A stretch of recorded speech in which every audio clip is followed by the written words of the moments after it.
This is Still a Part of Us, a podcast where moms and dads share the story of their child who was stillborn or who died in infancy. I'm Winter Red, and in this episode of the advice and encouragement from a lost mom, I chat with Cristen, whose son Dane was stillborn at 35 weeks due to her umbilical cord being prolapsed and becoming crimped. By the way, you can hear Kristen's episode about the birth of Dane on episode 64. Today we discuss with Cristen how you need to honor what you did and are doing during your loss experience and not to compare your loss with others' experience. And also that your loss isn't necessarily a test or a punishment or has to have any sort of meaning. This just happens. Loss just happens. As a word of caution to our listeners, this discussion contains emotional triggers of stillbirth and infant loss. Please keep yourself emotionally and mentally healthy and seek help if needed. Hope this helps someone out there today.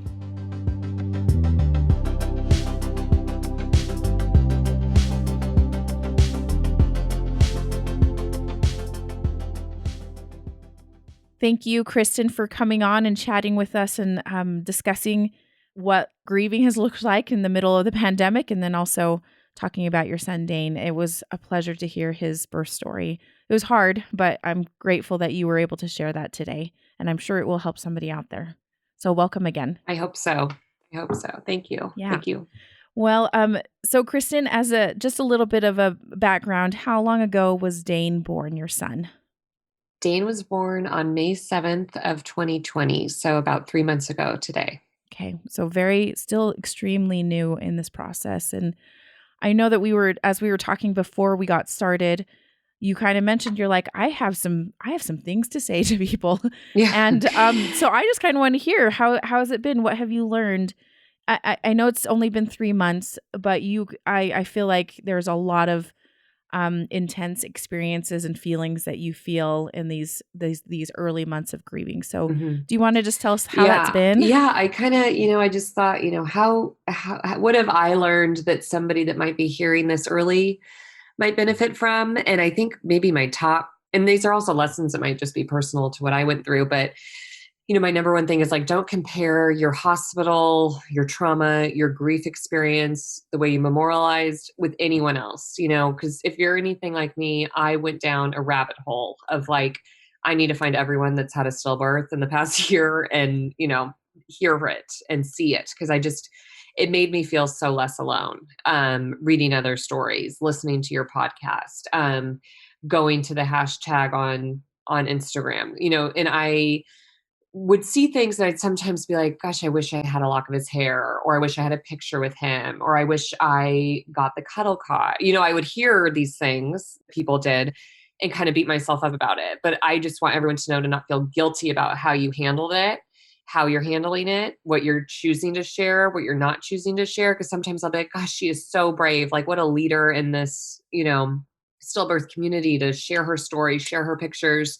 But it's okay if I don't want to. It doesn't make my grief less. It doesn't make her grief, more. It's like everyone processes it differently. Every hospital has different nurses on staff that day that might have made your situation different. So I just want people to know, like, honor what you did, stand by what you did. There's no going back, and just kind of like accept that experience for what it was. And, I think a lot of times you can beat yourself up over that. Yeah, completely.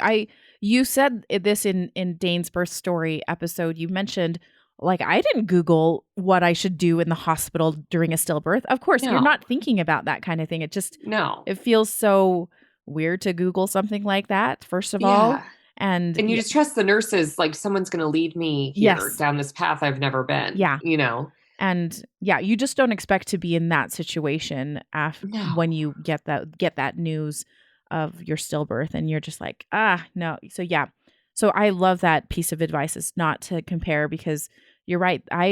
We can be quite private about our son Brandon, and that's fine. And then other times we're quite open about it because we want to share. We feel more talkative about it, and so it's your choice. Yeah, exactly. And you have control over that. So exactly, great piece of advice. Yeah. And then I just, when you can't control what people are going to say to you and how they're going to react to you.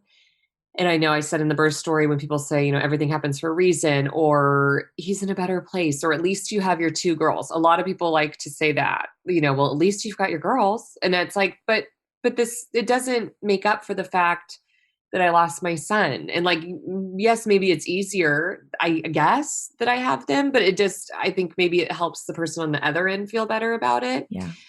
I think it's really okay to be angry, and it's okay that like, no, it didn't happen for a reason, but this might be different to someone that's very religious, that they, everyone's beliefs are different.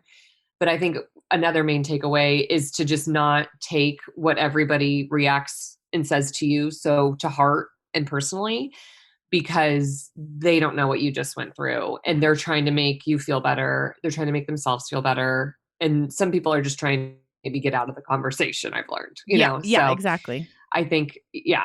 And then another thing that I think most moms might battle with is just that there is nothing you could have done to prevent it.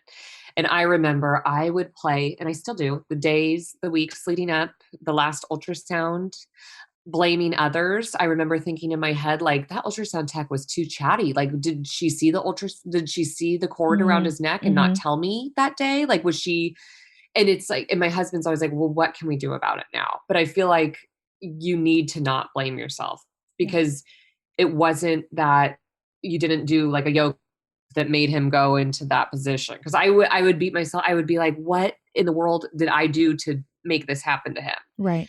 And I think that it's okay that, and I've accepted, like, this stuff just happens. Yep. And it's horrible, but it's blaming yourself only, like, will, I feel like, hinder your grieving process. Yeah. And blaming others. Cause then I was like, well, did the doctor know? You make these scenarios up in your head. Like, were they not telling me something?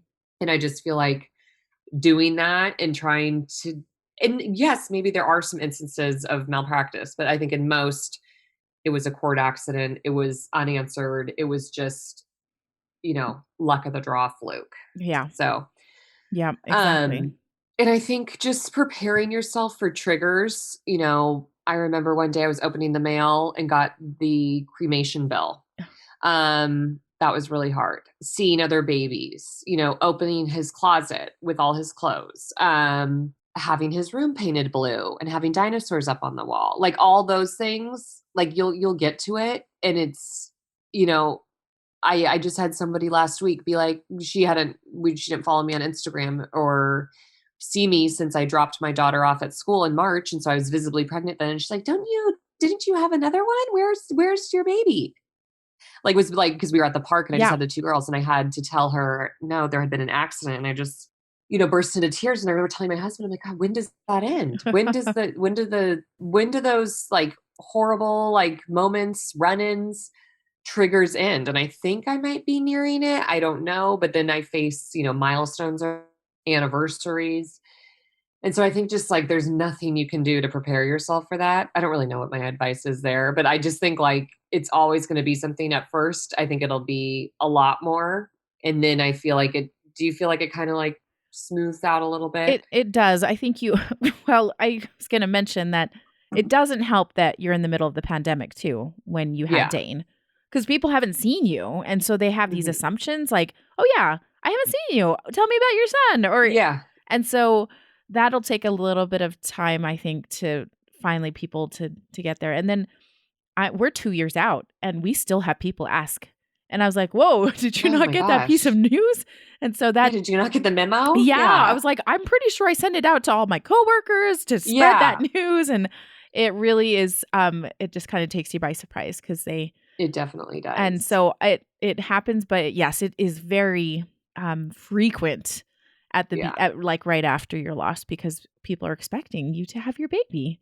I know. And not rushing. Like I kind of like rushed to get like some of the clothes I bought like returned, and just to have, but I'm glad I saved a couple things. Oh, okay. Yeah. Like I saved his like best brother's shirt, and I have a lot of stuff that I didn't return yet, but and I don't know what my plans are, but I don't need to know right now. Yeah. Like I think, and, I put up a different piece of artwork in Gwen's room because it was dinosaurs for him. And then I'm like, Aaron, I can't look at this anymore. I can't look at the dinosaurs So we got, a cute little world map that's more girly for her. And, but there's things like I have a friend that just put her two kids in the same room. And I'm like, God, that kills me because I wanted Gwen and Marlo to be in the same room. We have two beds now in Marlo's room that Yeah. go unslept in. And so it's just stuff that like, it's going to just be constant of you just reminders of what the life you had planned and the life you're living. And I think that is something that is taking some getting used to Yeah.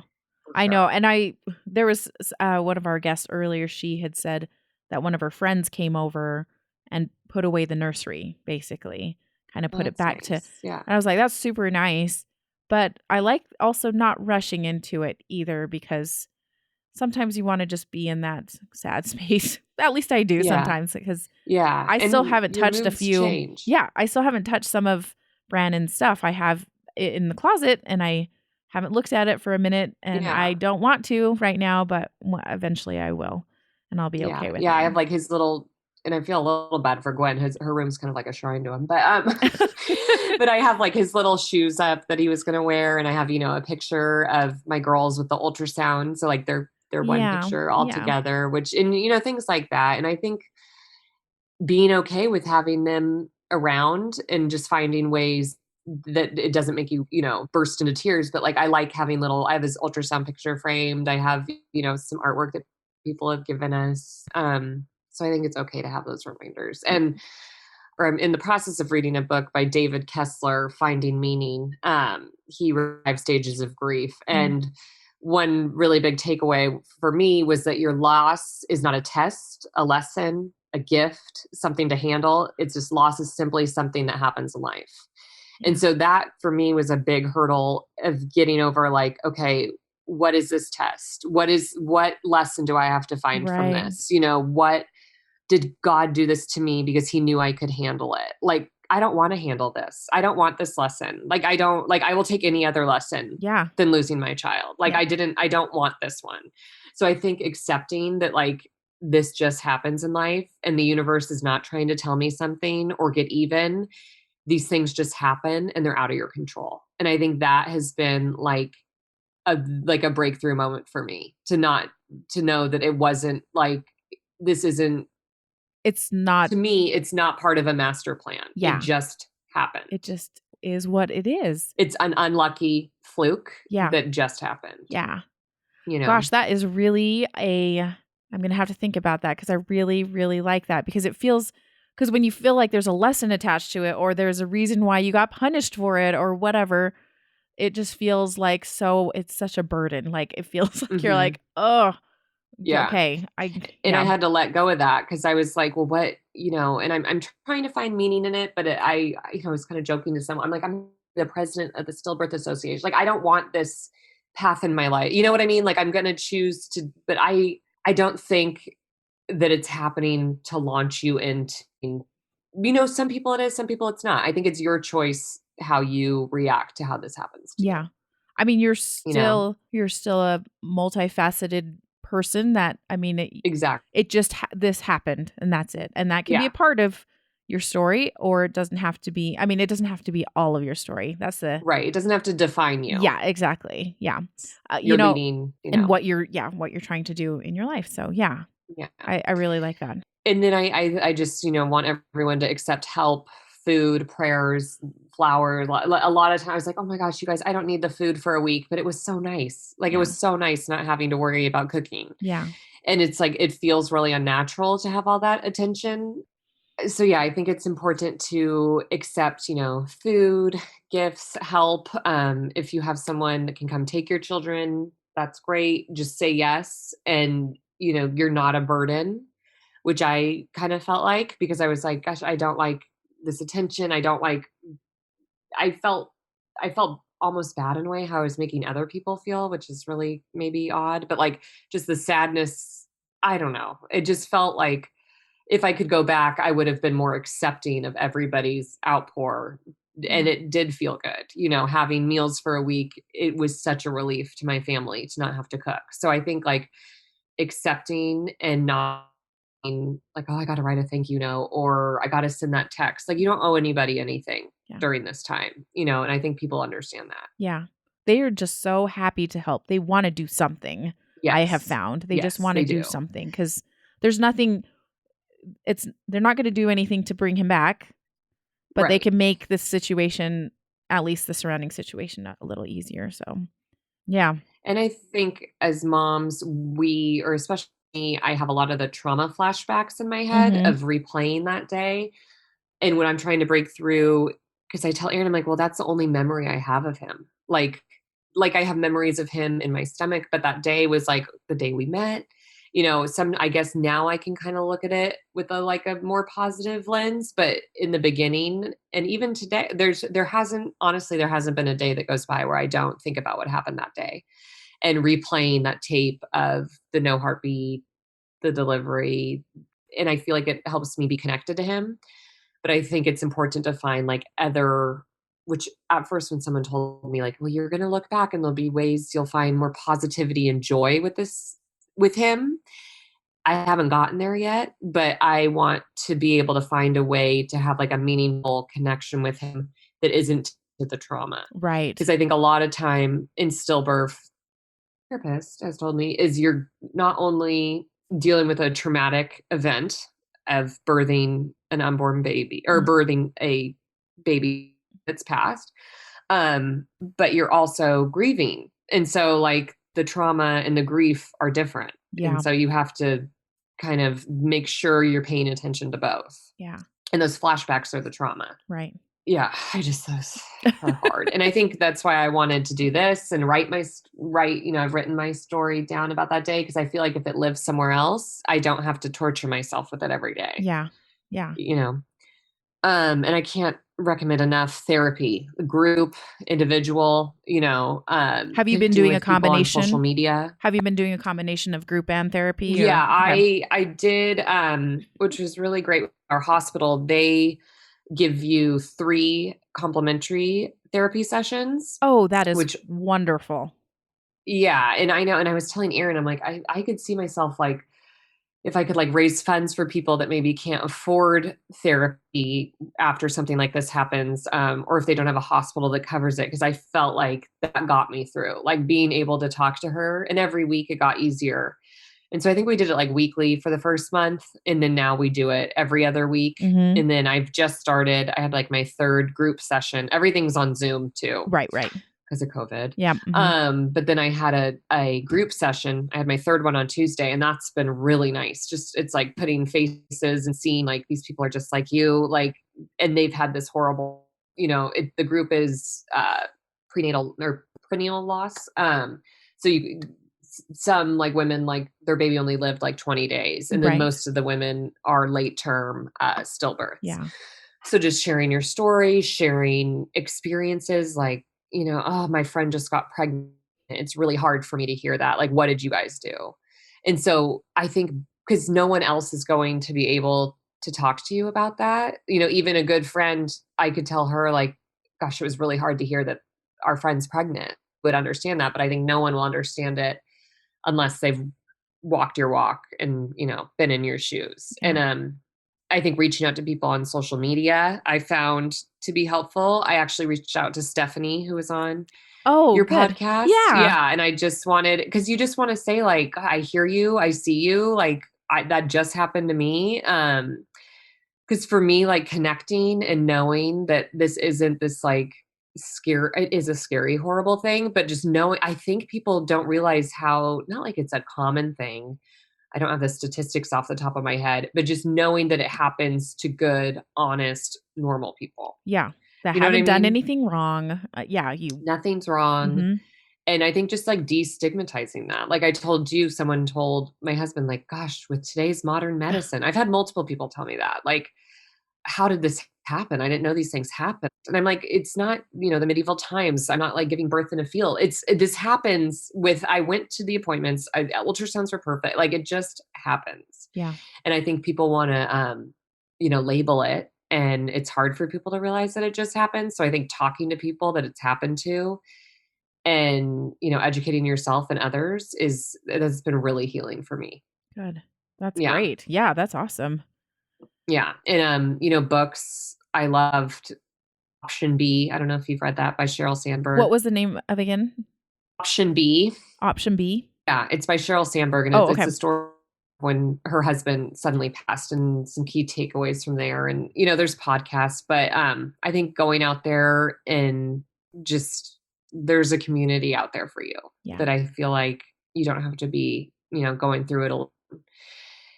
I guess my last little point would just be like, you'll survive this and it won't define you, and you won't have, because a lot of times I feel like when I walk into a room, I have like a scarlet letter, of, oh, there's that, sad woman that lost her baby. You can still laugh, you can still make jokes, you can still, don't feel guilty about living a life that is fun and happy and joyful. Because I think in the beginning, I felt guilty for every minute I wasn't thinking or grieving him. Right. And now I've been like, he wouldn't want that. And he wouldn't want his sisters to have a sad mom laying in bed all day. And so I just feel like you can't be guilty for living your life either. Like, you're honoring your son. It doesn't mean you've gotten over him. It doesn't mean you're moved on. You're just moving forward. Right. And so I think knowing that and giving yourself permission to go out with your friends, to like try to be, you'll never be the person you were before, but to try to find that person and like still honor whoever that was, the things you enjoyed, do the things you enjoyed, like you don't have to be, it doesn't, what I'm learning is that as sad as I am and as much as I cry, it's not going to bring him back. And so I need to find a way to live with him and what happened to me and still be like a positive, joyful person. Yeah. And that's what I'm trying to do. That is great advice. It is hard. It's hard to not feel that guilt. Yeah, when you laugh or make a joke or something like that. But yeah, I think your son wouldn't want you to be miserable like that. That's No. that's what I think too. I was like, I think my son would want us to be happy. So Yeah. yeah. Yeah. And they don't, not, he would feel bad that, I want to be having a good moment and, think of him and bring him up and not have it bring everybody Yeah. down, so, cause sometimes we'll be with the girls and, roasting s'mores or just something outside. And, I'll be like, gosh, I wish Dane was here. Maybe he is here, maybe, and, and that's okay. And they kind of smile and, it doesn't have to be this somber thing. And so making memories of him like that for me is a lot better than my only memory of giving birth to him. So I'm Right. working on kind of incorporating him more into the fabric like of our lives. Yeah. How is the rest of your family? How has Aaron dealt with it? How are your girls? Do they talk about him as well? Yeah, they talk about him. It's just hard, I think, for them. It was very confusing. I went Mhm. through 8 months of kind of like preparing them Yeah. for their Of brother. course, yeah. And, they saw my body change and we talked about him. They to move.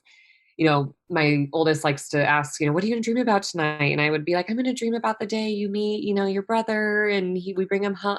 Like things that I just, if I really think about it, I'll spare you guys my tears on this episode.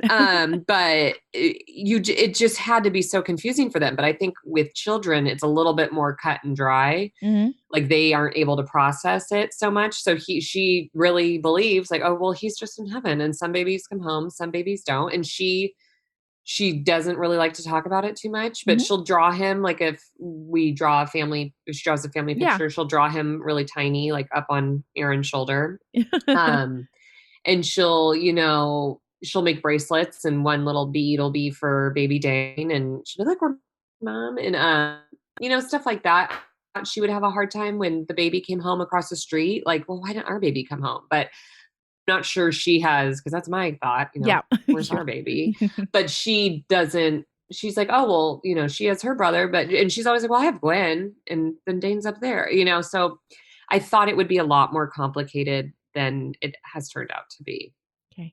And family, it's okay. I think it kind of brings to light maybe issues you've had that, Mm. either like are going to be unresolved or like bring, it makes you realize, I think with family and friends, going through something like this, you'll quickly see who you can go to, who's important, what you don't have time for, what what might be, and take your time. Like maybe a group event isn't good for you. Like Yeah. maybe going and hearing everybody talk about, because a lot of people don't have any trauma that they've been through or any death. And so their biggest problems are, the quarantine or kids going back to school. And those might be my biggest and talk and be there, but sometimes it's hard. And you want to be like, well, guys, I just like want to know a big problem. A big problem is not hearing your kid's heartbeat. Like Yeah. that's a big problem. Yeah. This we will get through.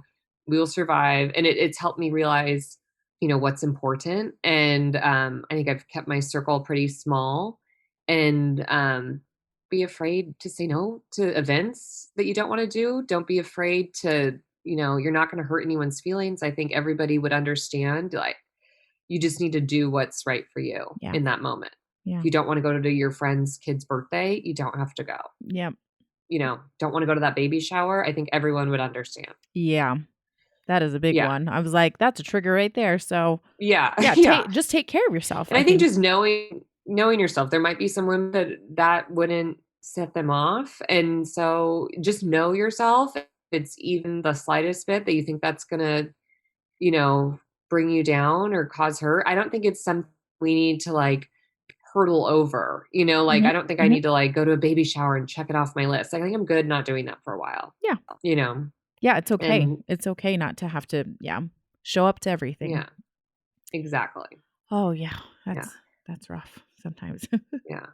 Yeah, definitely. And how's Aaron been through all this? It sounded like it was really a big shock and very hard for him when he got the news. How has he Mhm. been handling things? He's been handling, he's very busy with his work. And Mhm. so I think that gives him a place where he can completely kind of like turn Yeah. off. I mean, Mhm. yes, he, has broken down at work and gotten upset, but I think you don't really have the choice, Right. in a work setting. You kind of have to be all in, which is what I kind of do with the girls. But he mourns a lot of the future that he could have had with Dane. It's really hard for him to see, little boys playing with their dads, or he thinks, gosh, I wish I could have, taught him how to play golf, or, just like that father son, mourning that relationship been really hard for him. Well, I feel like I'm mourning like my baby and just like I can't, it's just a different, what my body went through, what, Right. the connection we had. I just feel like men and women mourn in a little bit of a different way. Yeah, for And sure. we're more emotional, or more like open to being in emotions. And Mhm. he's working on that. And I always tell him, I'm like, you got to have someone that you can talk to, um and tell his story and open up. And so I think it's really important for people to have like one person that they can go to when they're having, dark days or dark thoughts, or, things like that. So he's working on that. Luckily, we've leaned on each other a lot, and he's very supportive. And we would, in the beginning, we'd kind of trade off mornings. Like, he would wake up crying and I would comfort him. And then like Yeah. an hour later, he would comfort me. So I think, we tried to make it so we were never both at once like completely breaking down. Yeah. So I feel like it's brought us really a lot closer going through something like this, because you see the other in a way you've never seen them before, Yeah. and there's just a lot of love there. And I'm really grateful he's, my partner during this time. Yeah. Yeah, that's a lot of Yeah. vulnerability and yep, the love comes because of that. So Hmm. I think that's great. Definitely. Is there anything else you want to share with us? Because that was like a great list. I'm like, yes, Oh, yes, I yeah. know. I'm like, what's my list? Anything I miss? I think just, I'm trying to think if there's anything else. My key takeaways. I think just give yourself grace with the process too. Sometimes I beat myself up, like I should be able to get through a day without crying. But I'm like, sometimes I'm like, we gotta, or I'll feel guilty that I didn't set aside time to grieve. And my therapist has told me, maybe wake up early and spend time with like his clothes or pictures of him, and like set aside a time to grieve, and then give yourself the day to be able to be on and positive and happy. But sometimes our days don't work like that Yeah. with 2 young children. I think if I could, tell people is just to sit in the grief when it comes. If you feel like if a song comes on and it just brings you to tears, just cry. Don't hold back. Just cry because you'll feel so good after. Yeah. Call a friend, write it down, read, like process those emotions, because if you don't, they come out, in irritability with your kids. You'll be angry at someone for something that like doesn't even make any sense. Like I'll be like, this is not like, I'm like, I have to remind myself, I'm like, this is like build up from other issues. So I feel like dealing with the trauma and with the grief and like owning it and being all in when it comes over you is probably the healthiest thing you can do if you can. I'm not asking people to do it like if you work in a retail store to like cry, but like if you can find the time, then I think it will, you won't be 6 months down having bigger issues with, alcohol or sleeping or your weight. I think addressing the issue, and not denying it. Because sometimes in the beginning, I almost wanted to just pretend like that part of my life just like didn't happen. And so now I feel like I'm kind of owning it, going all in, sharing it, being like, because I think denying it to anyone or being ashamed of it will only hinder your process. Yeah. Yeah, for sure. I completely agree with you on that because I look back on how I grieved and I was like, I think there was definitely a period of time that I kind of ignored. Yeah, wanted to ignore it. It wasn't a part of it. And I kind of paid for it later. So yeah. It comes out in different ways. In different ways that are not good. And so, yeah, I think that's a great piece of advice to take it as it comes and be okay with it. Because we're humans and we're complex and we need to mourn. We need to deal with that. So yeah. And just to not care what other people think. Because sometimes like, I'd see a friend and we'd be with the kids and they're like, gosh, how'd that happen? How are you doing? And you're like, I'm fine. And you're kind of like, sometimes if I didn't cry or didn't act too emotional, they'll be like, gosh, does she even care you know what I mean? Like I've had to let go about what other people are thinking about me and how I'm dealing. And so that has been really freeing too, to just be like, because, some days you're not going to cry hysterically when you talk about it. And then other days you'll get caught off guard and break down. And I think that's fine. Yeah. So I just think not caring what other people think, which is a lesson for everyone, especially though when it comes to judgment around grief, is huge. Yeah. Because everybody grieves differently and it looks differently. And Yeah. Especially if I think about, if we were to try again, like I think like, gosh, will people think that was too soon, too late? Are they over, did it? Yeah. I think that's a whole nother chapter, that whole pregnancy after loss that you go through. Yeah. It is so difficult. And yes. Not caring what other people think is really key, actually. Yeah. So that's a takeaway. Yeah, for sure. For sure.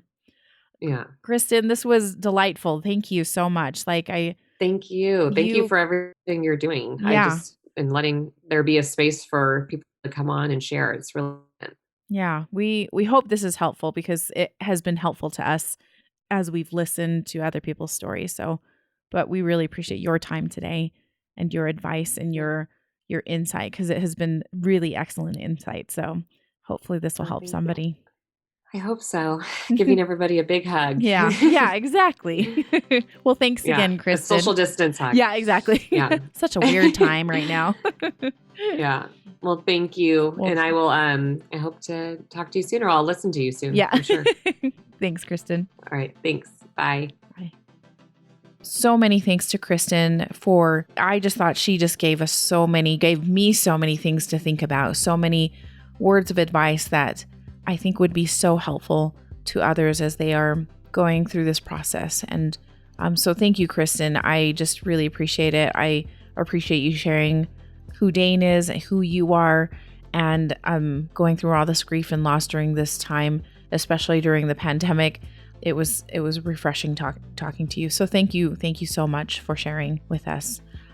Head over to our website, stillapartofus.com, and you can find the show notes, including a full transcript of this interview and any resources that were mentioned, where you can sign up for our short and helpful email newsletter, and you can learn how to become a patron and support the work it takes to produce this show for just a few dollars a month, and lastly, where you can find out how to get in touch with us if you want to share your child's story on the show. The show was produced and edited by Winter and Lee Red. Thanks to Josh Woodward for letting us use his song Vanishing Note. You can find him at joshwoodward.com. Lastly, subscribe to this podcast and share it with a friend that might need it, and tell them to subscribe. Why? Because people need to know that even though our children are no longer with us, they're still a part of us.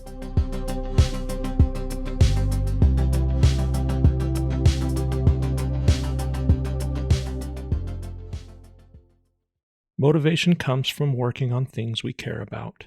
Sheryl Sandberg.